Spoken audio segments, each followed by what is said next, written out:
And we are live. Welcome, people. It's been a while. Today, obviously, it's almost the end of the year. And today I'm going to give you some hope, hopefully. Because you're watching me for a reason. And I want to get into hope for the Limerence. I have my notes with me. Here they are. So if you see me looking down, it's because I'm reading my notes. If you have any questions, please put them in caps so I can find them easily. You can just ask me anything, well, preferably Limerence related. Please ask me anything you want, okay? And I will take the time a few times during my lecture. Hi, Wrong Planet. You're there. I'm so happy. I was hoping you're there. And I'm going to take the time to answer that during and hi. And also at the end. And normally at the end, I go wild and I end up in a really nice rant or discussion, or I just randomly shout out things about Limerence. But I'm going to stick with my notes in the beginning. Okay.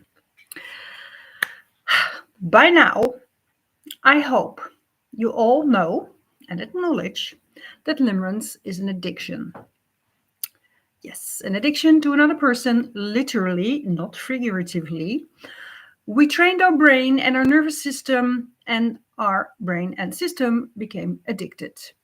And therefore, we play out the addicted cycles of the tension building, having to seek relief in order to feel a little bit better, and etc., etc., etc. And it goes on and on and on if we are addicted, of course. Now, I talk a lot on my channel about why we became limerent. I talk about the hormones that are involved, our nervous system, attachment, on the biases we have in our thinking, on the toxic main ingredients, which are, of course, obstacles and hope. But today I want to give a little bit hope, and I mean healthy hope, not toxic hope. Because there is a way out. It's not an easy way, but there's a way out. And also, if you find your way out of limerence, a lot of beautiful things can and will happen to you. It's a healing process, and therefore it will need time, and we don't know how much time, and that's something a little bit unpredictable. If you decide to go no contact, you don't know when you will start to feel better, or when you can say, okay, well, I'm done now. But it will need some time. Healing from limerence, from the trauma of limerence itself, like if you look back and think, oh my God, what the F happened here? Who was I? What did I do? What happened here? So healing from the limerence itself, healing from the dysregulation, bringing your hormones back in balance, and also heal your brain that was on fire, and it got all this neurological pathways misformed due to the addiction. Healing old wounds, maybe things that were not addressed yet or not expressed yet, that came to the surface, but also healing the guilt and the shame, and coming to terms on what we lost and maybe on how we behaved. I know there is a lot of shame involved around limerence and coming out of a limerent fog. The hardest for me is to deal with shame in limerence. Exactly, that's what I was writing in my notes. I know that a lot of people have shame around limerence. But people, limerence is an altered state. That's not a choice. That means that you thought and acted and behaved and felt differently than you normally would. So I hope that will take a little bit of the shame away. But in any case, trauma always comes with guilt and shame. Doesn't mean that you are to blame, but it's a normal trauma response to feel guilt and shame. I'll talk about self-compassion later in this chat. Um, so how we behaved and grieving the old situation when LO, limerent object, the person we're obsessed about, was still an important part of our life, and we're adjusting to the new situation where LO is not active part anymore in our lives. Now, I find healing a beautiful word. I mean, it's healing. It's comfortable. It sounds optimistic, and we can heal as humans from a lot of things. Not only from a broken leg that is visible, but also from limerence and a limerent episode, or something as life changing as limerence. Now, I'm gonna throw in some hopeful messages. First, I'm going to answer some questions if you have them. He blocked me everywhere now. I feel free in some ways. Yay, Daniela, that's such good news. Yes, I hope you all get blocked by your LO. And some of you are like, no, that's going to be my worst nightmare. No, it's not actually. Your LO blocking you is helping you. He's helping you to maintain in this. And the longer you stay in no contact, the better it will be. So being blocked is actually a blessing. Okay, hopeful messages. Well, first of all, there is by now a lot of knowledge out there. 10 years ago, there was almost nothing. I'm not sure that the wonderful website Living with Limerence was already out there. By the way, Dr. L started a YouTube channel, so you might want to check that out. He has the biggest knowledge on the subject, Limerence. He is a limerent hero. Anyway, there are more resources. There are books out there. There is the site which I just mentioned, Living with Limerence. There are forums, and you can talk to people who know exactly what you are experiencing. There are hundreds of videos out there. There are books, and they are guiding you on what to do and what not to do, and explaining and encouraging you to go no contact and beat this addiction. So there are sources, there are resources.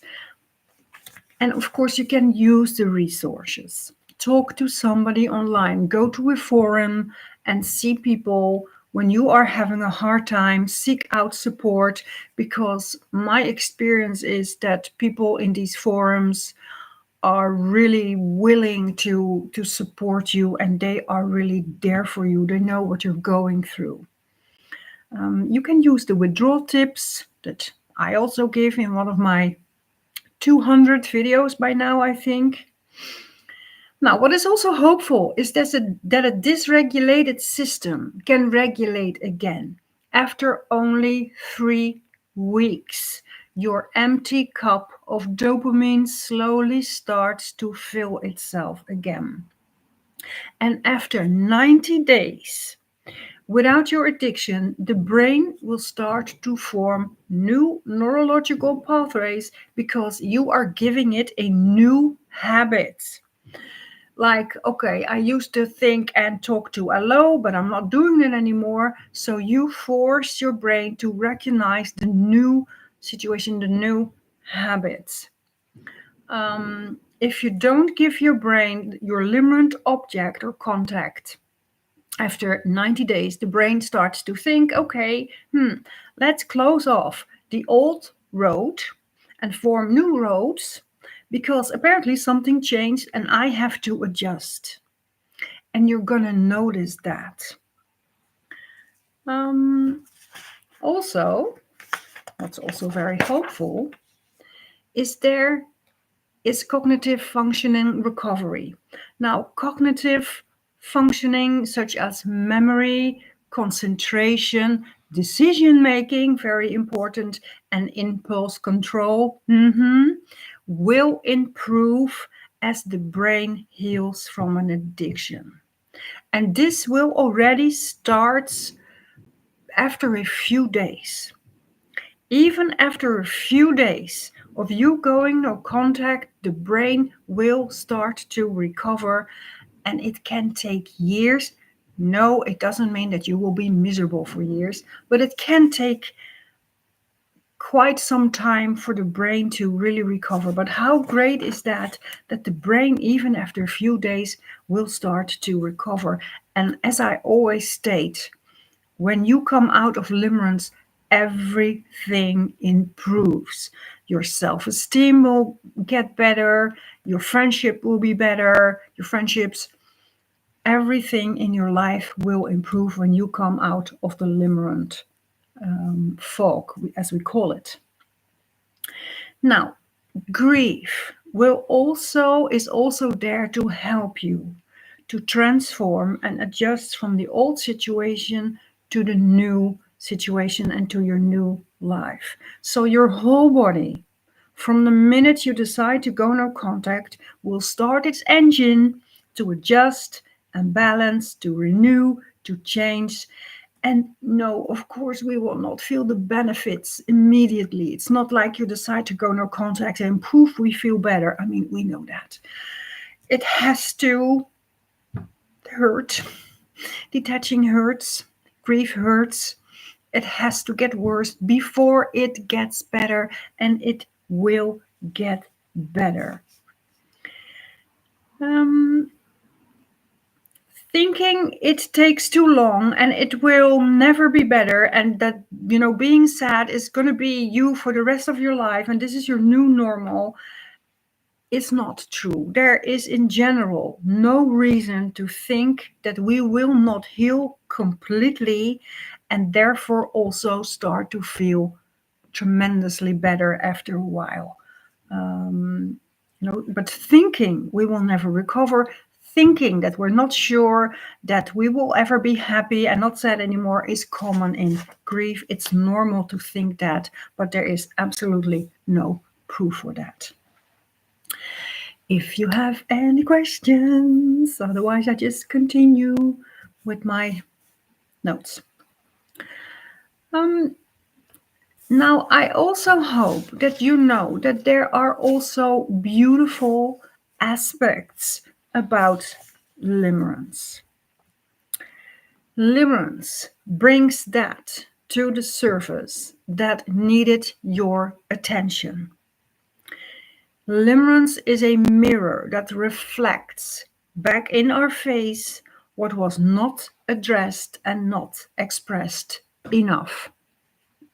Not only from our childhood, but also from the period prior to the limerent episode begun. And this is also the time to have a look at that and to make some decisions in your own benefit. I want to have my needs met in the future. Maybe you were lonely. Maybe you were not really satisfied with your sex life. Maybe you didn't nourish your relationship or your marriage enough. Be proactive in creating a more purposeful life after the limerence, because this is fertile soil. It's a way to self-expand, and I made a video about that, I think a few weeks ago. And, seeking for serenity and to put your values in check and to reinforce our integrity, but also your identity. After limerence, you will feel like your old self again, but then also a little bit stronger. You will feel like your old self again, like, oh, okay, I'm there again. I'm here again, as in calmness and not being preoccupied all the time, not being addicted anymore and obsessed, not needing LO anymore, which is great, by the way. You don't need LO anymore at all to have a good time once you're detached and you're not addicted anymore. But not only you feel as yourself again, but also a little bit different and a little bit better. Now, if I speak for myself, I changed completely after my limerent episode. And I'm not sure that other people will see this. It's not like, oh yeah, Fenna is really another person, but I know it. I know it. I have changed. I can list things that are completely different now in my priorities and also in my thinking and who I am as a human being. I hope that 2025 will be the year that you will heal your limerence, of course, and that you all will write your healthy goodbye text. Now, before I get into what we can use as healthy coping skills, I'm going to have a look at what you wrote. I have so many relapses. Afterwards, I feel bad and satisfied at the same time. I'm better now, but I'm still addicted after 6 years. I hope it doesn't take another 6 years. I hope not.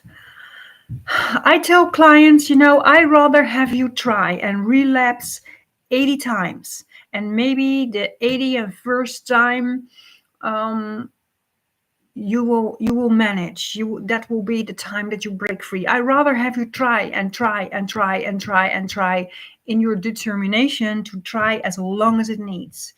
Relapse as long as you need in order to get out. I rather have you try and relapse 100 times than say, okay, I accept that this is how I am and I am limerent and I'm gonna accept the addiction because you don't have to. But I know it's very difficult. I found the Limerent website with Dr. L, but no YouTube channel. Can you please name the source you mentioned again? Yes, his website, his YouTube channel is not called Living with Limerence. It's called what's his name? Tom Bellamy. So if you search for Tom Bellamy, I'll put that in the chat. You will find the website of the owner and the founder of Living with Limerence. Yeah, so like I said, I hope this year will be the year that you will all write your Dr. L. I was just talking about him. Your healthy goodbye text. And people ask me, Fenna, what is your healthy goodbye text? An example of a healthy goodbye text will be, hey, ... limerent object. I noticed that this contact is not good for me. It's not healthy for me. And therefore, I'm going to stop it. I will not contact you anymore, and I ask you not to contact me anymore, and I wish you all the best. Short, simple, and of course, I don't know you. I don't know if this is appropriate or not, but if you can, use the healthy goodbye text to stop the interaction.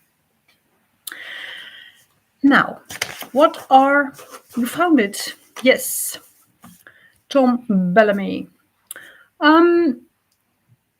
Use healthy coping and go through the grief and your transformation. Now, what are examples of healthy coping? It would be educate yourself about limerence and grief. Then you know a little bit what to expect.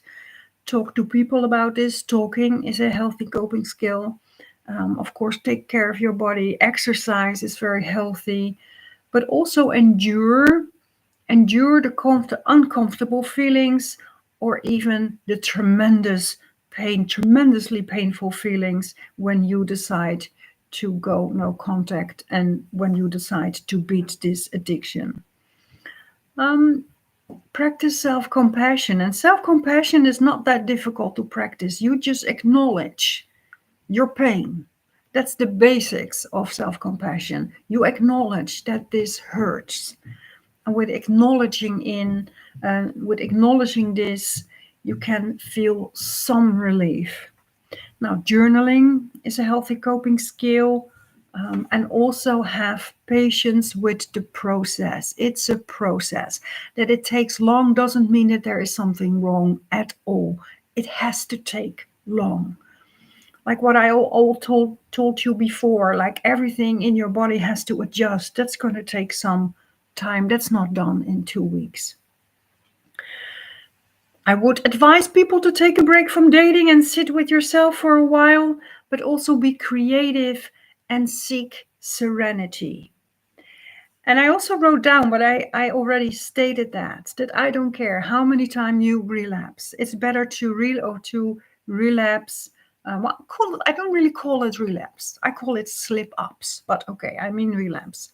It's better to try 80 times and succeed the next time than not try this at all and to accept this painful state, because we should not accept to be in this state. And if we relapse, we pick ourselves up and we go again. Also, in a bond, in an attachment bond, it is normal to not say goodbye in one, especially when you have a mutual limerence. It is okay, or it is common to say goodbye in some steps. We relapse, we can detach in phases or in chapters. It doesn't have to be okay, on Monday I go no contact and that was it for the rest of my life. Normally it doesn't really work like that, and that's okay as long as you are determined that you are going to go without this person and go through the pain in order to get your life back. Oh, I just wrote that. I don't care how much you relapse as long as you decide to beat this addiction, because we want our lives back. We want our health back. We want our sanity. So we make the decision. If you make the decision, you can make a withdrawal plan and endure the tantrums and the sadness and the longing that will come your way, but you can take it. We are made to take this. We can deal with this. We can deal with pain for a while, and then it gets better. And then we start to see the light at the end of the limerent tunnel. So, what are your resolutions? Can you type them for me? I'm at the end of my lecture. Can you type me your resolutions? Are you almost there, or did you make the decision? Are you waiting for the right date, or did you plan a date in your agenda saying, okay, on the 5th of January, I'm going to go no contact, and I already did this and this and this. I informed my work, or I took some holidays to go through the withdrawal. How are you doing limerent wise? And if you have any questions, please put them in the chats. What do I see?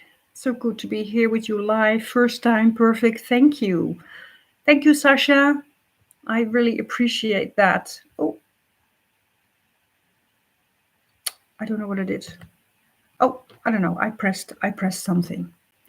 If you don't have questions, and I know it's a weird time on the day before New Year's Day, and I really appreciate that you took some time out of your very busy schedules to watch this video. If you don't have any questions, I wish you a really, really happy New Year, and please let me know. I read all your comments. Please let me know if you're gonna go no contact in January, and please keep me a little bit informed how that process is going, and I hope to see you in the new year.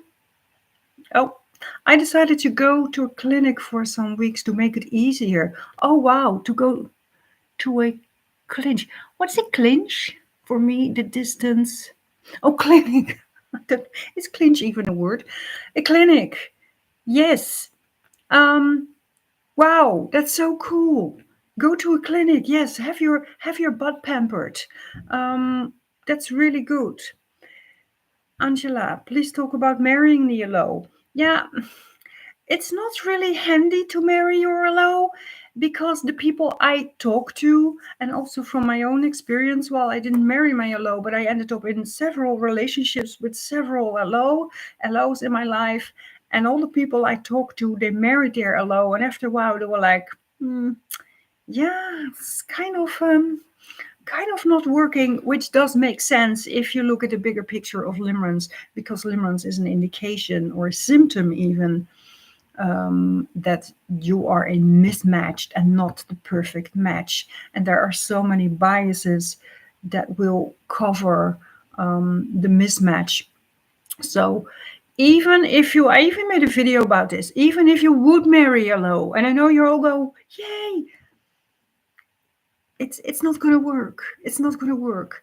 And you're not necessarily going to be very happy, at least not in the in the long run. Um, Is there a good way to tell my partner she's in limerence? Good question. I hear so many people saying, oh, I was on this channel and they advised me to not tell my partner that they are in limerence. I don't agree with that at all. I think you should mention this because you're holding back important information doesn't mean that they're gonna accept that. In general, the partner who is in limerence will not say, "Oh, thank you, dear. So basically, everything what I'm feeling is based on detaching and childhood trauma, and actually, this is not my soulmate. Oh, thank you. I'm gonna withdraw now." No, but by knowing the term limerence, there is a chance that they will start to mentalize it, meaning that they, on their own time, in their own head, will start to think about it and maybe will Google it. And then they see they tick all the boxes. And then they think, oh my God, this is what I have. It doesn't mean that the limerence is over, but I think holding, I mean, if your partner by accident got addicted to heroin and I didn't know what was going on, you would not hold back this information, right? You would say, hey, um, I think you're addicted to heroin. Maybe you want to have a look. I think you can say it like that. Hey, I saw something on the internet and it's, I think this is what you have. It's called limerence. Maybe you want to have a look. Don't force it on them. Don't make them watch videos because they will not appreciate that, but do mention it. That is my advice. And I really don't understand why people would advise to not mention this. I don't get it, but okay. My I'm limerent for my therapist. She is my third major limerent episode in my life. I told her about it and we're working through it, but I worry that it's too hard to fight. I'm afraid to go no contact. Should I? Well, hooray for your therapist, by the way, that she is not spooked away and saying, okay, bye, and you feeling abandoned or abandoned again, and you are working through this. Now, of course, you'll have to go no contact because she is your LO. So yes, in order to regulate again and come out of the limits again, you cannot continue to see her. Even if you are working through this, she's still the source, in any case, of your dysregulation. But besides this, this is a therapeutic setting, so there will come an end to the sessions in any case. And of course, you're afraid to go no contact. People in an addiction are afraid to quit the addiction, and people who are in limerence are afraid to detach. That's completely normal. And I'm happy your therapist is having a look with you at why that is. But after a while, when you made a little bit of a puzzle to see, okay, what was lacking there and what happened in my childhood or my inherited trauma, my attachment wounds, you will have to, of course, stop to see her because she is the source of your dysregulation. Thanks, Fenna. I'm really trying to be honest about my limerence with my therapist. She's been very patient, kind, and gentle with me. I'm afraid no contact could potential. I'm afraid no contact would potential growth healing. Well, I know one thing for sure. If we, not only you, but we, limerents, go no contact, the only way is up. Well, first we go down a little bit, but the only way is up. Nothing bad in the long run will come from getting out of limerence because it's an altered and destructive state. Hi, Dempsey. Hello, hello. What does an unsafe bond with my limerent object means? It means that we become limerent when there is unfulfilled hope and obstacles and limited access. In a safe bond, with somebody who has a secure attachment style, who is welcoming you, who wants to be with you in a defined relationship. There are no obstacles. In these relationships, we don't get addicted slash limerent. We become addicted slash limerent because of the obstacles, which the obstacles reinforce the intermittent rewards, and that makes our system dysregulated. So, in any case, our limerence is an indication that the bond we have with LO is not safe enough. Otherwise, we wouldn't be addicted and our nervous system would freak out. So, that's what I mean with an unsafe bond. And we have to start to see the bond we have with LO for what it is. It's not our soulmate. That's not the definition of a soulmate. It's not our twin flame. It is an unsafe bond, and that's what made you dysregulated. Doesn't mean that this is a bad person. No, but it is a mismatch. You cannot pair bond in a way that your nervous system feels calm. That's what I mean with an unsafe bond. My LO is also my former therapist. First, she tried to work with it as she was sure she could handle the situation. At the end, she couldn't, and she ended the therapy. Yes. What I find very important, and I don't know if therapists are watching this, if your client discloses to you, you should say, okay, we're going to work 5 sessions on this, and then we're going to stop the sessions. Because you cannot be their alcohol while you are helping them with resolving their alcoholism.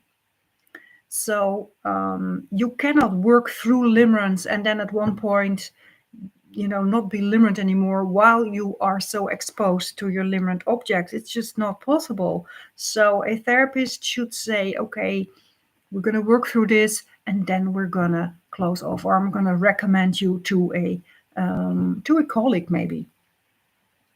Was it hard for you to go no contact? How are things for you now? I think it's always hard to go no contact. I answered the questions about the unsafe bond. Are there any more questions? Because otherwise I'm going to wrap this up. And I'm going to do more live chats in the future again. It was a while. And I want to thank you so much for watching this. Please write your healthy goodbye text and keep me informed how your situation is going. And there are people out there are very supportive of you and people who did it, who beat the addiction. And it is so worth it. Have a really happy new year. Bye.